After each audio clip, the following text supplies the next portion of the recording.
Tapos ito yan, meron bang topic na, siyempre may input ka rin sa mga topics? Oo, meron. May topic ba na ayaw mo?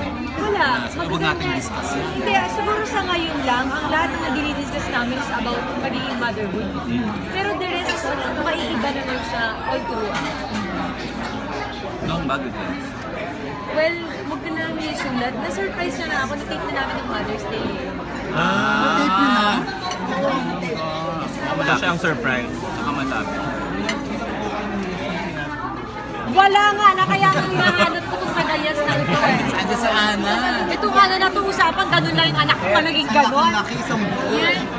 Ilang beses ka kinonvince para ilabas yung picture ni Zia? Kasi may mga celebrities Nabuong diba na cover ayaw. talaga. Actually, nag-usap kami ni Dong. Matagal namin pinag-diskusyonan niya na pinag-usapan kung paano. Although may tiwala naman kami sa yes naman at love naman namin ang yes. Kaya si Dong na bahala ka na makipag-usap na Nagkaroon ka ba ng mga apprehensions? Kasi ang mga, di ba, ang mga anak ng Actually, yung celebrities, cover na yun, lumabas na kasi yung matagal na sa binyag. So, kinuha lang nila, nagpaalam lang sila na kung pwede lang gawin.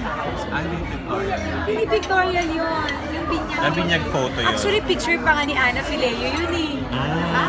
Yun yung picture ng photographer literal yun. Ang ganda. Ang ganda na. yan, nagkaroon ka ng mga apprehensions na, kasi di ba, may mga bashers na talagang walang puso, pati yung mga bata. Although si Zia naman napakaganda, kaya malabo talagang mabash. Oo, grabe yung mga bashers. Well, kaya nga sinawag sila mga bashers, makaduwag sila dahil nagpapanggap sila sa mga likod ng mga pangalan na hindi nila pangalan.